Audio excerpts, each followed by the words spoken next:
पुनः मैं सचिव महोदय प्रधानाचार्य महोदय के आदेशानुसार शास्त्री द्वितीय वर्ष के छात्रों को पूर्व मेघ का ही सप्रसंग व्याख्या बोलने जा रहा हूँ। इसलिए छात्रों से को निर्देश है कि इसे ध्यानपूर्वक देखें, पढ़ें, सुने। ये उनके परीक्षा उपयोगी सिद्ध होगा। जिसमें मैं संस्कृत अन्वयपूर्वक व्याख्या सप्रसंग कर रहा हूँ और इसे वो ध्यानपूर्वक देखें।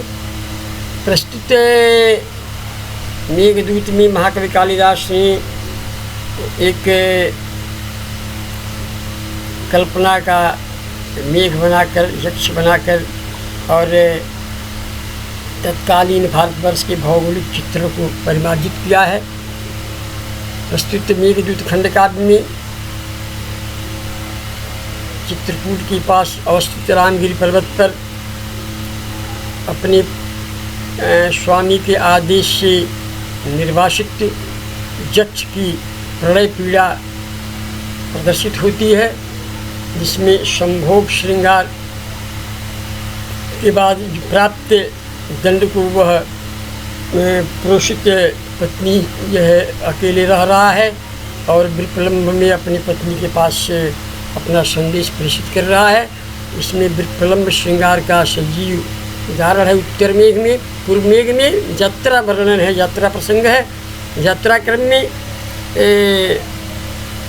यक्ष मेघ से कहता है, तस्यास्तिक्तैर्वनगजमदैर्भाषितं बान्तवृष्टिः जम्बूकुञ्ज प्रतिहतरयं तोयमादाय गच्छेः अन्तः सारं घनतुलयितुं नालिनः सक्षति त्वां रिक्तः सर्वो भवति लघु पूर्णता गौरवाय। आप जानते हैं मेघदूत खंड काव्य मंदाक्रांता छंद में लिखा गया है। जैसे कोई विरही पुरुष या विरहिणी नारी अपने हृदय के विरहजन्य उद्वेग को धीरे धीरे सांस रोक करके अपनी वेदना को अभिव्यक्त करती है, वैसे ही यक्षी मंदाक्रांता छंद में अपने हृदयगत भावनाओं को मेघ से अभिव्यक्त करता है। यद्यपि मेघ निर्जीव प्राणी होता है, इसको पहले भी मैं कह चुका हूँ। माँ कालिदास ने 5वें श्लोक में कह दिया है कि चौथे श्लोक में धूम ज्योति सलिलमृताम सन्निपातः को मेघा संदेशार्था को प्रकरण प्राण भी प्राणपड़िया। फिर भी इत्युक्त्याद परिगणयन गुहिकस्तमिगा से उन सब बातों की उपेक्षा करके वह यक्ष जो है मेघ से याचना करता है कि कामार्था ही प्रकृति बड़ा चेतना के देश। प्रस्तुत श्लोक में यक्ष मेघ से कहता है, तावत अन्वय द्रष्टव्य प्रस्तोयम श्लोक है। कविकुल मूर्धन्यस्य उपमा प्रियस्य दीपशिखोपादि विभूषितस्य रसिक प्रियस्य श्रृंगार प्रियस्य महाकवि कालिदासस्य कविकुल गुरु महाकवि कालिदासस्य मेघदूत खंड काव्यात् पूर्वमेघात् उद्धृतोऽस्ति। प्रस्तुते श्लोके कविः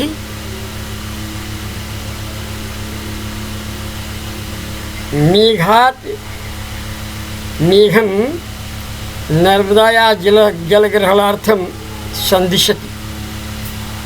मेघं नर्मदाया जलग्रहणार्थं संदिशति यतः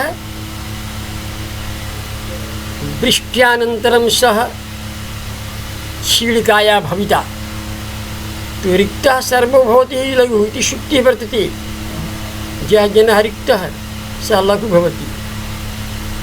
जलेन परिपूर्णः त्वां मेघं न तुलयिष्यति इति यक्षस्य सन्देशः।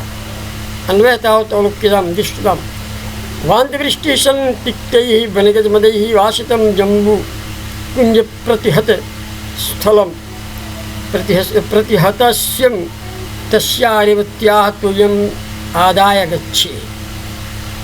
हे घन, हे मेघ, अंतःसारं त्वां तुलयितुं अनिलः न शक्ष्यति यतः हि रिक्तः सर्वः लघु भवति पूर्णता गौरवाय च भवति। वान्तवृष्टिः तस्यास्तित्वैर्वनगजैर्वासितं वान्तदृष्टिः वान्तदृष्टिः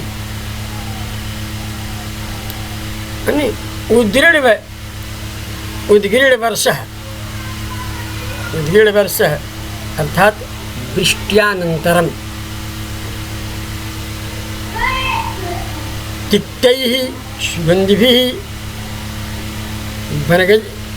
वनगजमदैः तिक्तरसवदिभिः वनगजमदैः वासितं सुरभितं भावितं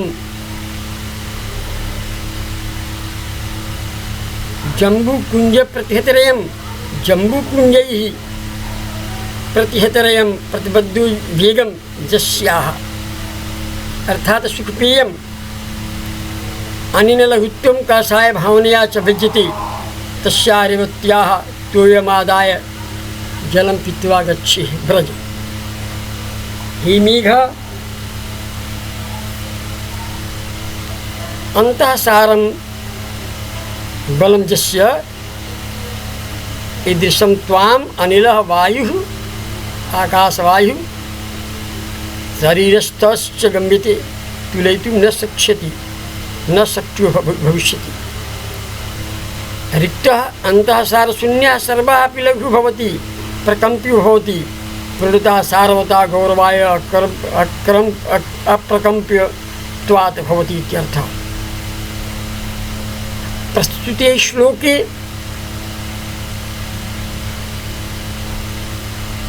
यदि कोई जना वमनं करोति तदा तिक्तकाखाय अम्लादि लवणयुक्तं पेयं पीत्वा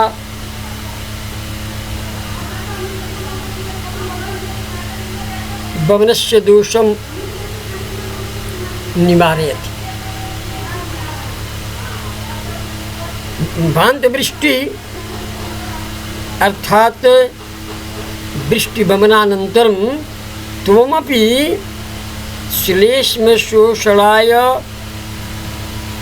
लघुतिक्तकषाय अम्बुपानालब्धबलस्य जलं पास्यति। अनेन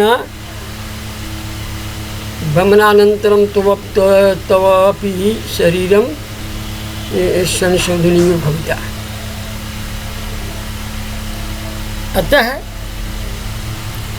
विशेषमिन् लिखितं वर्तते कखायश्चाहिमास्तस्य विशुद्धौ श्लेष्मणो हिताः किमित्युक्तकखाया वा ये निसर्गात् तफावहाः कृतशुद्धेः क्रमात् पीकपेयादेः पथभोजिनः वातादिभिर्न बाधा स्यात् इन्द्रियैरिव योगिनः।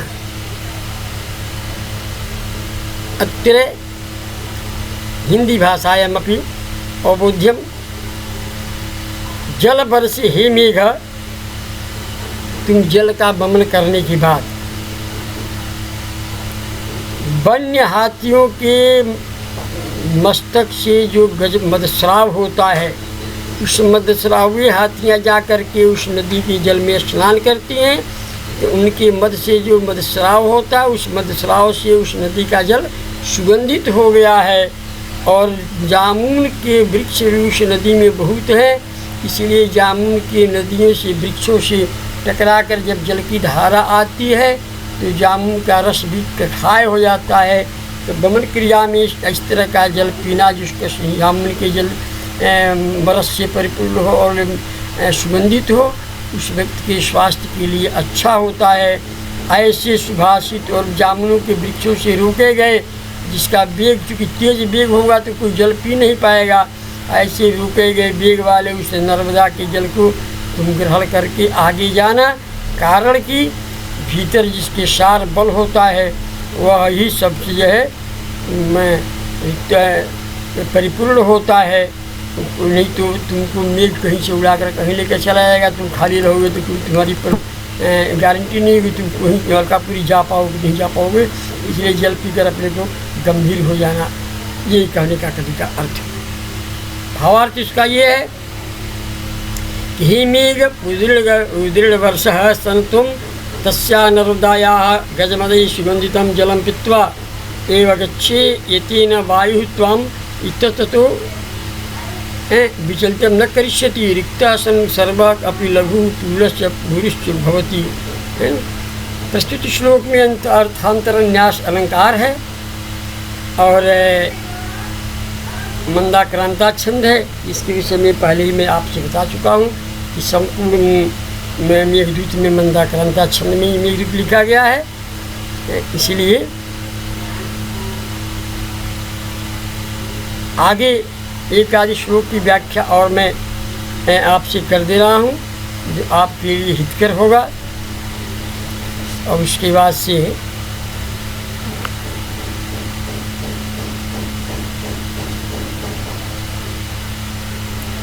एक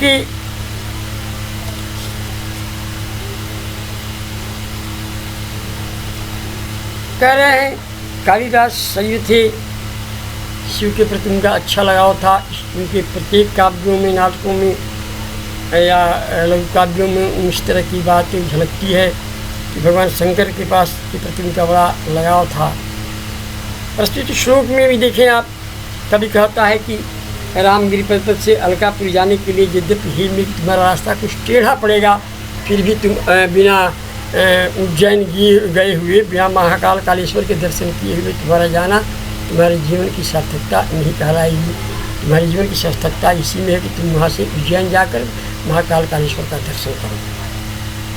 वक्रः पंथा यद्यपि भवतः प्रस्थितस्योत्तराशां शोधोत्संग प्रलयविमुखो मास्मभूरिज्जैन्याः विद्युद्दामस्फुरितचकितैस्तत्र पौराङ्गनानां लोलापाङ्गैर्यतिनरमसि लोचनैर्वंशितोषि। कह रहा है, प्रस्तुत श्लोक है, यथा संदर्भा पूर्वते भविष्यति, प्रसंग है अत्र विद्यते। यक्षमेघम उज्जयिनी दर्शनार्थम आग्रहं करोति इतः यदि तो पंथा वक्रः ऋजुः तथापि उज्जयिनी नगरम अवश्यैव त्यागन्तव्यम्। ये प्रसंग है।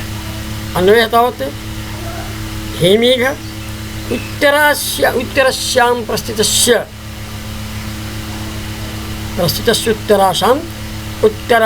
प्रस्थितस्य यद्यपि भवतः पंथा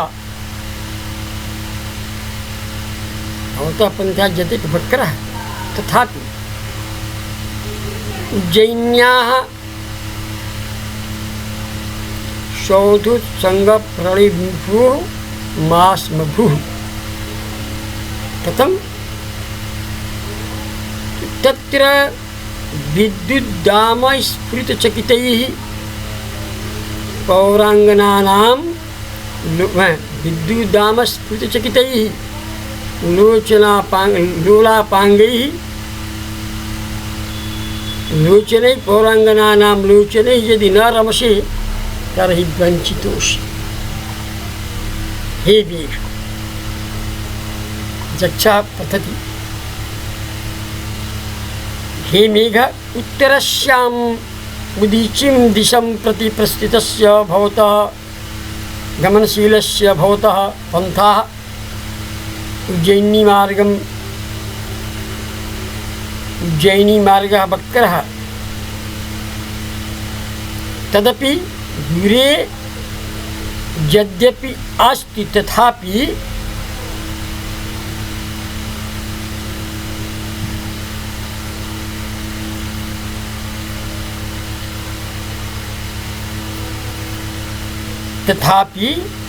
उज्जयिन्याः विशालायाः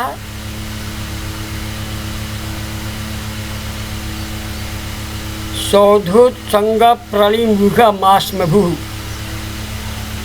शोधानाम् उत्संगेषु प्रतिभागेषु प्रलयः परिचयः यथा स्यात् तथा तस्य विमुखः परामुखः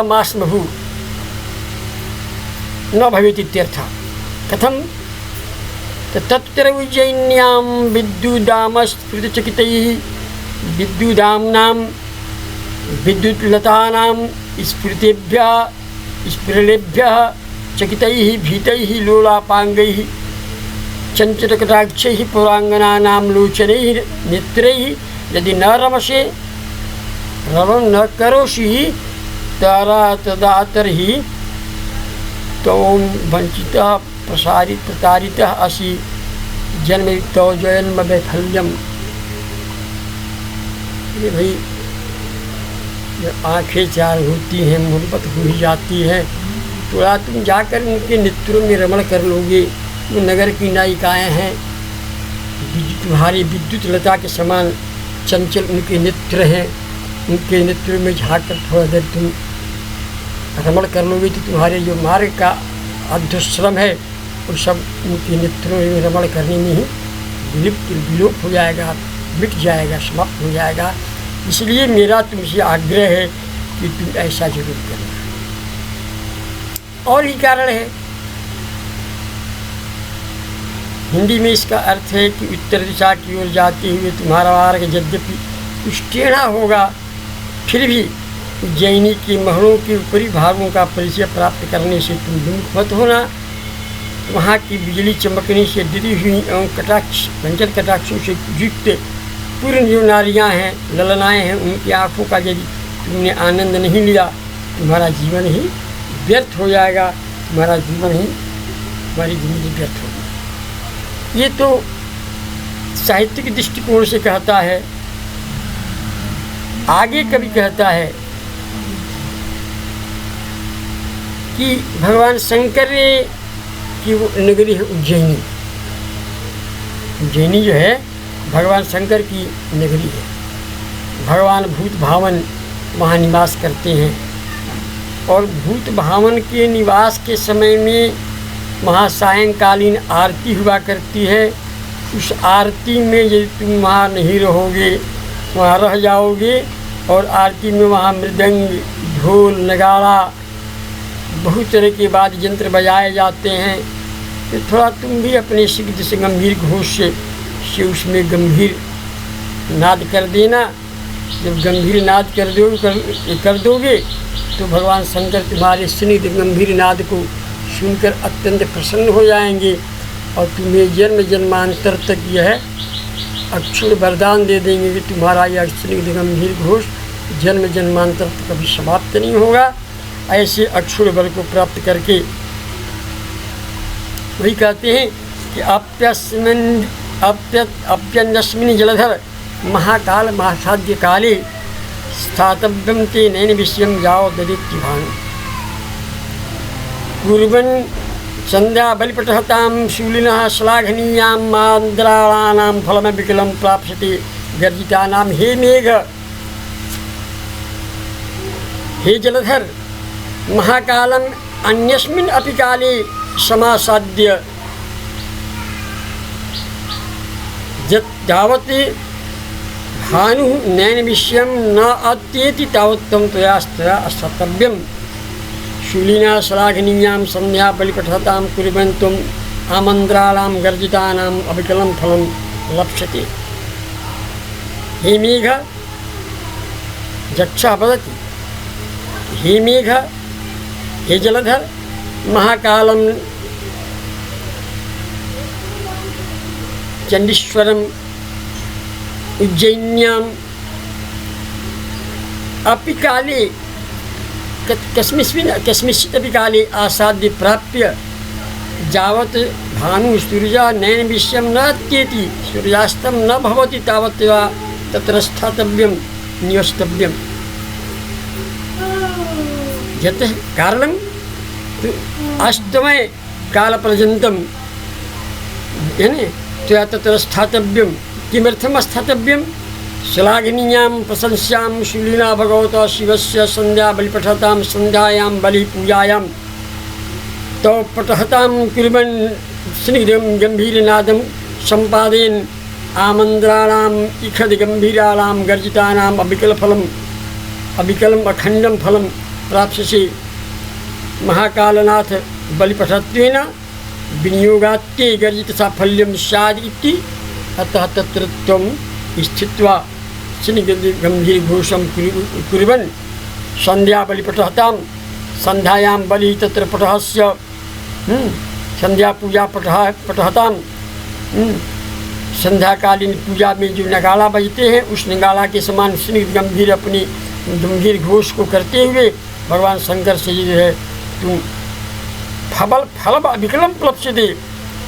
शंकर जी आशुतोष कहे जाते हैं तुम के पास में थोड़ा देर तुम वहाँ रुक जाओगे, सहयोग करोगे तो अवश्य ही समस्त कामनाओं के फलभूत कर देंगे। इसलिए तुम वहाँ कुछ रुक करके जो है भगवान की संध्या आरती करा करके जब वहाँ से तुम आगे निकलना। ओम शांति।